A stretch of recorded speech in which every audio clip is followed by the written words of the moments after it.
Shalom ప్రభువైన క్రీస్తు నామములో మీ అందరికీ శుభములను సమాధానము కలుగును గాక. This is Nehemiah from the art of Israel, Jerusalem. దయచేసి గమనించండి, ఈ యొక్క వీడియో ద్వారా మీరు ఈ యొక్క యుద్ధాన్ని గురించి అసలు సిసలైన సమాచారాన్ని, అసలైన యాక్చువల్ అప్డేట్స్ని యెరూషలేము నుండి మీరు వినబోతూ ఉన్నారు. నేను చాలా న్యూస్ ఛానల్ చూస్తూ ఉంటున్నాను. ఆ యొక్క న్యూస్ ఛానల్లో బ్రేకింగ్ న్యూస్ ఏంటి అని అంటే, ఇజ్రాయెల్లో ఉన్న ఈ యొక్క ప్రధానమంత్రి కార్యాలయం మీద బాంబు దాడి జరిగింది, ఆ యొక్క మిసైల్ దాడి జరిగింది. ఆ యొక్క దాడిలో యొక్క ప్రధానమంత్రి కార్యాలయం అంతా భయంకరంగా దెబ్బతినిపోయింది. ఆ యొక్క ప్రధానమంత్రి కూడా చనిపోయి ఉండొచ్చు అన్నట్టుగా వార్తలు వస్తూ ఉంటున్నాయి.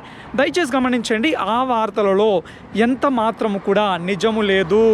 ఈ యొక్క వార్తలను స్ప్రెడ్ చేస్తుంది ఎవరు అని అంటే, ఈ యొక్క ఇరాన్ కావచ్చు, ఇరాన్కి అనుకూలంగా ఉన్న న్యూస్ ఛానల్స్ ఈ వార్తను భయంకరంగా స్ప్రెడ్ చేస్తూ ఉన్నాయి. కానీ ఆ వార్తలలో ఎంత మాత్రము కూడా నిజం లేదు. ఇక్కడ ఉన్న ఇజ్రాయేలీ న్యూస్ ఛానల్స్ ప్రకారం జస్ట్ కొన్ని నిమిషాల ముందే ఈ యొక్క ప్రైమ్ మినిస్టర్ ఆఫీస్ వాళ్ళు కూడా ఆ యొక్క వార్తలను ఖండించడం జరిగింది. ఇక్కడ గమనించినట్లయితే హెజ్బొల్లా కూడా యుద్ధంలో జాయిన్ అయిపోయింది. ఈ యొక్క లెబనాన్ నుండి కూడా హెజ్బొల్లా తీవ్రవాదులు యెరూషలేము మీదకి మిసైల్స్ వేస్తూ ఉంటున్నారు. ఇక్కడ గమనించినట్లయితే వాళ్ళు యుద్ధంలో అయితే జాయిన్ అయిపోయారు, కానీ వాళ్ళు ఈ యొక్క లెబనాన్ నుండి మిసైల్స్ వేసిన ఒక 20 మినిట్స్లోనే వారి స్థావరాలన్నీ కూల్చివేయబడ్డాయి. హెజ్బొల్లా యొక్క 31 మంది తీవ్రవాదులు హతమైపోయారు. ఇరాన్ ఏమో టెల్-అవీవ్ని టార్గెట్ చేద్దాం అనుకుంది, ఈ యొక్క హెజ్బొల్లానేమో ఈ యొక్క జెరూసలేంని టార్గెట్ చేద్దాం అనుకుంది. కానీ ఇప్పుడు హెజ్బొల్లా కంప్లీట్గా వాటి యొక్క స్థావరాలన్నీ నాశనం అయిపోయి జస్ట్ 20 మినిట్స్లోనే మొత్తం అతలాకుతలం అయిపోయింది హెజ్బొల్లా. యెరూషలేము మీద కూడా మిసైల్ పడడం జరిగింది. అది లక్కీగా ఖాళీ స్థలంలో హైవే మీద పడడంతో ఎటువంటి ప్రాణ నష్టం కానీ ఆస్తి నష్టం కానీ సంభవించలేదు. టెల్-అవీవ్లో మాత్రము చాలా నష్టం జరుగుతూ ఉంది. యాక్చువల్గా ఈ యొక్క బేర్షెబా, బెత్షెమెష్ అన్న ప్రాంతంలో చాలా బిల్డింగ్స్ ధ్వంసమైపోయాయి. 10 మందికి పైగా మరణించారు, చాలామంది గాయాల పాలైపోయారు అన్నట్టు. మీరు అనుకోవచ్చు, బ్రదర్ ఏంటి ఈ యొక్క ఐరన్ బీమ్ కావచ్చు, ఐరన్ డోమ్ కావచ్చు, ఈ యొక్క ఇజ్రాయెల్ ఎయిర్ డిఫెన్స్ సిస్టమ్ పనిచేయట్లేదు అని మీరు అనుకోవచ్చు. లేదు, పని చేస్తూనే ఉంది, చాలా ఎఫెక్టివ్గా పనిచేస్తూ ఉన్నాయి. కాకపోతే ఏంటి అని అంటే, ఇరాన్ నుండి అలాగే ఒక లెబనాన్ నుండి కంటిన్యూగా మిసైల్స్ వస్తూ ఉండడంతో, ఒకేసారి కంటిన్యూస్గా 10ల సంఖ్యలో సడన్గా వస్తూ ఉండడంతో 1 or 2 మిస్ అయిపోతూ ఉంటుంది అన్నట్టు. ఆ మిస్ అయిపోయిన 1 or 2 మిసైల్స్ ద్వారానే ఎంతో ఆస్తి నష్టం జరుగుతూ ఉంది, చాలామంది గాయాల పాలవుతూ ఉంటున్నారు అన్నట్టు. ఒకవేళ ఆ ఎయిర్ డిఫెన్స్ సిస్టమ్స్ పని చేయకపోయి ఉంటే మిగతా మిసైల్స్ అని కొన్ని 100 మిసైల్స్ మాత్రం యెరూషలేం మీద పడినట్లయితే, ఈ యొక్క ఇజ్రాయెల్ దేశం మీద పడినట్లయితే ఇంకెంత భయంకరమైన ఆస్తి నష్టం, ప్రాణ నష్టం ఉంటుందో ఒకసారి మీరే ఊహించండి. ఇక్కడ గమనించినట్లయితే ఇజ్రాయెల్ మరియు అమెరికా యొక్క వాయుదళాలు టెహ్రాన్ మీద భయంకరంగా విరుచుకుపడుతూ ఉంటున్నాయి. టెహ్రాన్ని నేలమట్టం చేస్తున్నట్టుగా కనబడుతూ ఉన్నది. ఇరాన్కి సంబంధించిన యొక్క ఆర్మీ బేసెస్ అన్నిటినీ నాశనం చేస్తూ ఉంటున్నారు.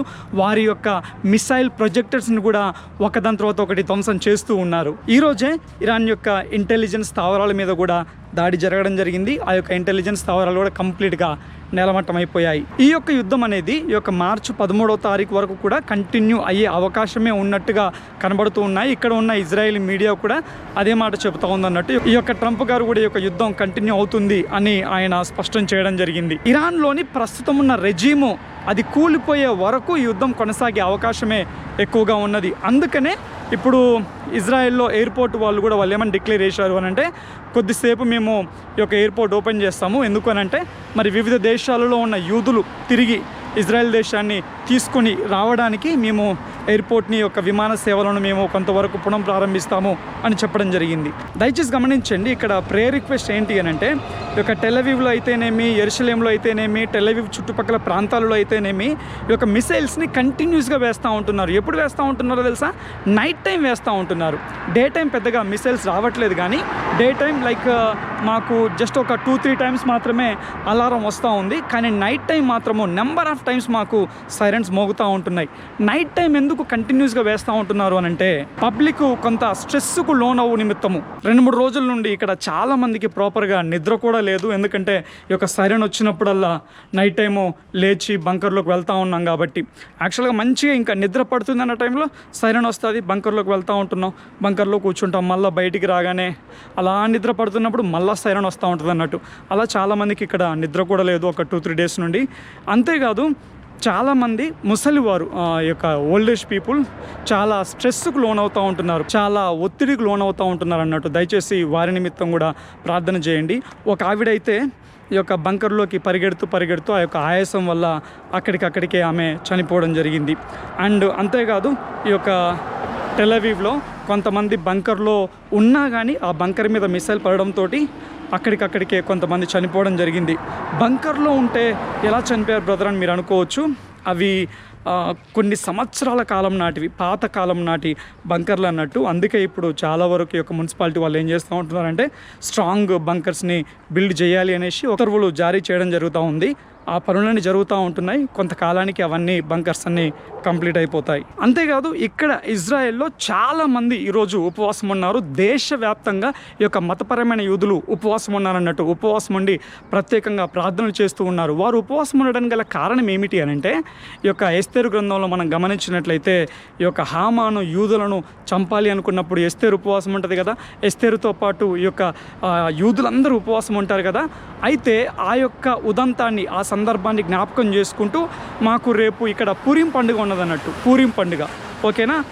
దేవుడు ఎంత అద్భుతం చేసి ఈ యొక్క యూదులను విడుదల ఇచ్చాడో దాన్ని జ్ఞాపకం చేసుకుంటూ చక్కగా చాలా సంతోషంగా పూరీం పండుగ సెలబ్రేట్ చేసుకుంటూ ఉంటారు. అయితే రేపు పూరీం పండుగ అంటే ఈరోజు దేశమంతా ఉపవాసం ఉండి ప్రత్యేక ప్రార్థనలు చేస్తారన్నట్టు. సో ప్రస్తుతము ఉన్న ఈ యొక్క యుద్ధ వాతావరణంలో ఈ యొక్క ఖమేనీ చనిపోయిన ఈ పరిస్థితుల్లో పూరీం రావడం అనేది అద్భుతమైన టైమింగ్. అలాగే ఈ పరిస్థితుల్లో వీళ్ళందరూ ఉపవాసం ఉండి ప్రార్థన చేస్తూ ఉన్నారు. వీరి నిమిత్తం ప్రార్థన చేయండి.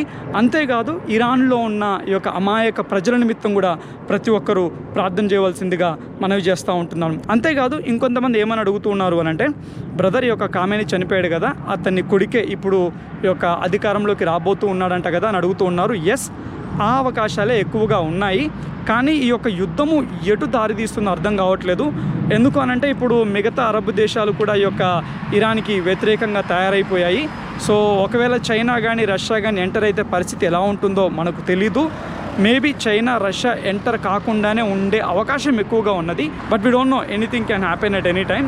మనం చూడాలి, ప్రార్థన చేద్దాము, కంటిన్యూగా మనం అందరం ప్రార్థన చేద్దాము. ఇరాన్లో ఉన్న ప్రజల నిమిత్తము, అలాగే ఇక్కడ ఉన్న ఈ యొక్క ఇజ్రాయెల్లో ఉన్న ప్రజల నిమిత్తం ప్రార్థన చేయండి. అండ్ ఇక్కడ వర్క్ చేస్తున్న మన యొక్క తెలుగువారి నిమిత్తం కూడా ప్రతి ఒక్కరూ ప్రార్థన చేయవలసిందిగా మనవి చేస్తూ ఉంటున్నాను. అంతేకాదు వ్యక్తిగతంగా మరి నా కొరకు ప్రార్థన చేసిన ప్రతి ఒక్కరికి కూడా నేను వందనాలు తెలియజేస్తూ ఉంటున్నాను. ఎస్, ప్రార్థనను కంటిన్యూ చేయండి. మరలా చెబుతూ ఉంటున్నాను, ఇజ్రాయెల్లో ఉన్న పెద్దలకు కానీ అధికారులకు కానీ, యొక్క సైనిక అధికారులకు కానీ, సైనిక శిబిరాలకు కానీ ఎటువంటి నష్టం వాటిల్లో లేదు. ఇజ్రాయెలీ ప్రధాని నెతన్యాహు గారికి కూడా ఎటువంటి ప్రాబ్లం లేదు. ఆయన మీద ఎటువంటి దాడి జరగలేదు. అవన్నీ తప్పుడు వార్తలు తప్పితే అందులో ఎటువంటి నిజం లేదు. ఇక్కడ డే టు డే లైఫ్ కూడా నార్మల్గానే ఉంది. ఓకేనా, ఇంత ముందుకున్నట్టుగా అంత పెద్ద ఎత్తున లేకపోయినా కానీ మామూలుగా యావరేజ్గా నార్మల్గానే ఉంది. అండ్ టెల్ అవీవ్లో కూడా అంత కంటిన్యూగా మిసైల్స్ పడే పరిస్థితులు ఉన్నా కానీ రాత్రి వేళల్లో ఇప్పుడు మాత్రం జనరల్గా నార్మల్గానే ఉంది. ఈ యొక్క ఇమేజెస్ కూడా చూడండి, చక్కగా బీచ్ దగ్గర కూర్చుంటున్నారు, వాకింగ్కి వెళ్తూ ఉంటున్నారు చూడండి. సో పెద్ద ప్రాబ్లం ఏమీ లేదన్నట్టు. బట్ స్టిల్ గాయాల పాలైన వారి నిమిత్తము, ఈ యొక్క చనిపోయిన వారి నిమిత్తము ప్రతి ఒక్కరూ ప్రార్థన చేయవలసిందిగా మనవి చేస్తూ ఉంటున్నాను. ఈ యొక్క వృద్ధుల నిమిత్తం ప్రత్యేకంగా ప్రార్థన చేయండి. చాలామంది స్ట్రెస్ అవుతూ ఉంటున్నారు. చివరి వరకు వీడియో చేసిన ప్రతి ఒక్కరికి ప్రభు నామంలో వందనాలు తెలియజేస్తూ ఉంటున్నాను. Thank you all. God bless you.